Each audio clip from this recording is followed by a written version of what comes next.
का प्लेटफॉर्म इस्तेमाल करते हुए आपने मुझसे कुछ सवाल किए।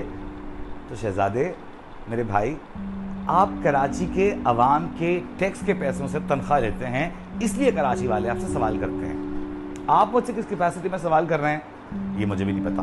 दूसरी बात यह है कि सवाल पर, तनकीद पर गुस्सा ना किया करें, इसलिए कि आप मेयर कराची हैं और मुझ पर आपने इल्ज़ाम लगाया कि मैं किसी जमात की प्रॉक्सी हूँ। तो भाई, जिस जमात की आपने बात की, आप उससे मेरा कोई ताल्लुक़ साबित कर दें, मैं आपको इनाम दूंगा। ना मैं कभी एमक्यूएम के साथ रहा, ना कभी एमक्यूएम का हामी रहा और ना कभी रहूँगा।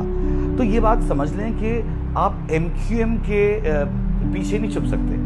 आपसे आपकी कारकर्दगी पर सवाल किया जाएगा और आपको जवाबदेह ठहराया जाएगा। अगर आप जवाब नहीं दे सकते तो ये सस्ता जोक्स आप मारते हैं। एक सहाफ़ी की वीडियो मैंने देखी, आप उससे बड़े तकब्बुर से हक़ारत आमेज़ लहजे में बात कर रहे थे। अगर आप इस तरह बात करेंगे और आप जवाब नहीं दे सकते तो भाई कुर्सी छोड़ दें। अगर आप मेयर हैं तो आपसे सवाल किया जाएगा। आपका ख्याल है कि मैं सादिक खान से या ज़ोहरान ममदानी से सवाल करूं कराची की बुरे हालात पर? तो पहले तो एमक्यूएम के पीछे छुपना छोड़ दें। एमक्यूएम की जो कारकर्दगी है वो सबके सामने है। एमक्यूएम ने कराची को क्या दिया, किस तबाही में धकेला, कितने बुरे हालात में कराची वाले रहे, इस सबको बार बार रोने से कोई फ़ायदा नहीं है। आपसे आपकी कारकर्दगी पर सवाल किया जाएगा, आपके काम पर सवाल किया जाएगा। याद रहे कि मेयर आप अब बने, इससे पहले आप बतौर एडमिनिस्ट्रेटर यही फैसिलिटीज़, यही पावर्स एंजॉय करते रहें। तो मेरे भाई, छोटे भाई, प्यारे भाई, गुस्सा छोड़ो। एक तो सहाफ़ियों से बदतमीज़ी ना किया करो। मैंने देखा 2-3 प्रेस कॉन्फ्रेंसेस में आप सहाफ़ियों से बदतमीज़ी करते, प्लीज़ अब मत करना। सवाल किया जाएगा, तहम्मुल से, खंदा पेशानी से सवाल सुनो, मुस्कुराओ, काम करो यार। दूसरी बात यह कि मुझ पर या दूसरे सहाफ़ियों पर किसी पार्टी का होने का या उनकी प्रॉक्सी होने का इल्ज़ाम लगा के कोई फ़ायदा नहीं होगा, क्योंकि मैं आपको चैलेंज कर रहा हूँ। आप ये कहीं साबित नहीं कर सकते कि जिस पार्टी की आप बात करें, किसी भी पार्टी से आप मेरा कोई ताल्लुक़ कभी साबित कर सकें। तो इन फजूल बातों में ना पड़ें, काम पर तवज्जो दें। कोशिश करें कि आपके काम की बुनियाद पर आपकी तारीफ़ की जाए। और ये जो आपकी ट्रोल ब्रिगेड है, जो रोज़ाना आकर मेरी तनकीद के जवाब में गालियाँ देती है, आपके ख्याल में इनसे डर जाऊँगा?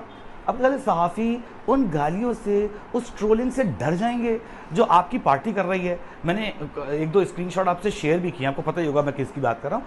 1-2 नहीं, हज़ारों लोग आ रहे हैं।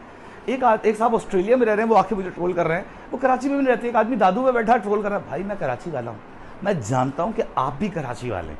मैं आपके कराची वाले होने पर शुबा नहीं कर रहा, लेकिन कराची को जिन मसाइल का सामना है, आप कराची को पेरिस से, लंदन से, न्यूयॉर्क से तो कंपेयर करना तो बहुत दूर की बात, आप लाहौर से, इस्लामाबाद से, जो पाकिस्तान के दीगर 2 बड़े शहर हैं, उनसे भी कंपेयर नहीं कर सकते। प्लीज़ हौसला करो, मुस्कुराओ, गुस्सा ना करो, जीते रहो। हम तुम्हारे साथ हैं, हमारी मदद चाहिए, हमारी मदद लो। लेकिन याद रखो कि कराची के हालात वाकई बहुत बुरे, बहुत बुरा हाल है कराची का। यूँ समझो कि बारिश होती है, मेयर कराची सड़क पर नजर आता है, पानी साफ कर रहा है, इसका काम नहीं है। एक ऐसा सिस्टम होना चाहिए कि बारिश हो तो लोग इंजॉय कर रहे हो, डर के घरों में ना बैठे हो, मेयर ना बोल रहा हो घर से ना निकलें, अननेसेसरी पैनिक ना फैलाएं। ठीक है, ये मसाइल हैं, ठीक है, पिछले ने कोई काम नहीं किया, लेकिन आपने काम करना है। हम आपके साथ हैं, आगे बढ़ें और ये रोना धोना छोड़ें, खंदा पेशानी से, तहम्मुल से, तनकीद